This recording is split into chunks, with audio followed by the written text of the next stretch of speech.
மக்களுக்கு வணக்கம். இந்த நேரத்தில் அனைத்து கட்சிகளுக்கும் உழைத்த வேட்பாளர்களுக்கும் தொண்டர்களுக்கும் தலைவர்களுக்கும் நாம் நன்றிகளையும் வாழ்த்துக்களையும் நம்ம சொல்ல கடமைப்பட்டிருக்கிறோம்.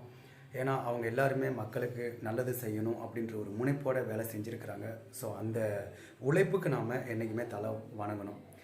இந்த நேரத்தில் வெற்றி கண்ட தாவேகா மற்றும் அடுத்தடுத்த நிலையில் உள்ள கட்சிகளுக்கும் நான் இந்த நேரத்தில் வாழ்த்துக்கள் சொல்கிறேன். கண்டிப்பாக உங்களுடைய லட்சியங்கள் ஒரு நாள் நிச்சயமாக வெற்றியடையும். குறிப்பாக நாம் தமிழர் கட்சியை சார்ந்த அண்ணன் சீமான் அவர்களுக்கும் அவர்களுடைய தம்பிகளுக்கும் தொண்டர்களுக்கும் இந்த நேரத்தில் மனமார்ந்த நன்றிகளை நான் சொல்லிக்கொள்ள விருப்பப்படுகிறேன்.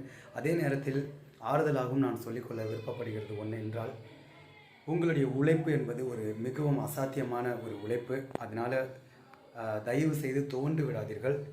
நிச்சயமாக ஒரு நாள் உங்களுடைய லட்சியம் நிறைவேறும்.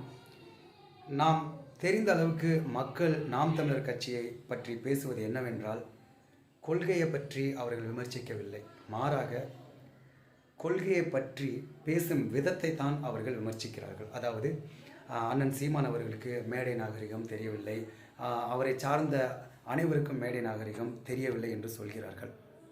இந்த ஒரு விஷயத்தினால உங்களுடைய வெற்றிகள் என்ன பண்ணப்படுகிறதுனா தடை செய்யப்படுகிறது. ஏற்கனவே உங்களை மீடியாவில் காட்டுறது கிடையாது, உங்களை செய்தி பேப்பரில் போடுறது கிடையாது, எந்த விதமான ஒரு சப்போர்ட்டும் உங்களுக்கு கிடையாது. அப்படி இருக்கும்போது நாம் மக்களுடைய மனசை வெல்லணும். அதுக்கு சில விஷயங்கள் நம்ம பண்ணணும். அதை மக்கள் எதிர்பார்க்குறாங்க. ஒன்று தான் எதிர்பார்க்குறாங்க, நம்ம நல்ல முறையில் பேசணும் அப்படின்னு எதிர்பார்க்குறாங்க. சீமான் அண்ணா நல்லா பேசணும், நாகரிகமாக பேசணும். சீமான் அண்ணாவை சார்ந்தவர்கள் நாகரிகமாக பேசணும்.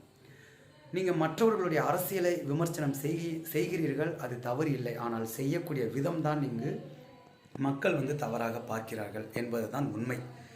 அதனால் அண்ணன் சீமான் அவர்களும் தம்பி அவர்களும் எல்லோரும் மக்களிடம் நல்ல முறையில் நம்ம பேசுவதற்கு கற்றுக்கொள்ளலாம், தவறில்லை. நம்மளை குறை சொல்பவர்கள் இருந்தால்தான் நம்மளுடைய வளர்ச்சிகள் மென்மேலும் உயரும். இந்த ஒன்று தானே சொல்கிறாங்க, வேறு எதுவும் சொல்லலையே. நாம் ஜெயிக்கணும்னா இந்த ஒரு விஷயம் பண்ணுறதுல தப்பு இல்லையே, நம்ம நல்ல முறையில் பேசிட்டு போகலாமே.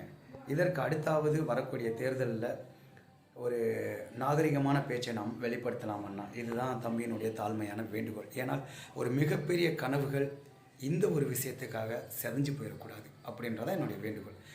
இதே நேரத்தில் வெற்றி கண்ட அனைத்து வேட்பாளர்களும் அனைத்து தொண்டர்களும் மற்றவர்களுடைய மனது புண்படாதபடி உங்களுடைய வெற்றிகளை கொண்டாட வேண்டும் என்றும் தாழ்மையான வேண்டுகோள். ஏன்னால் அவர்களும் நம்மளுடைய உறவுகள் தான். எல்லோரும் சேர்ந்து நாம் தமிழகத்தை ஆளலாம்.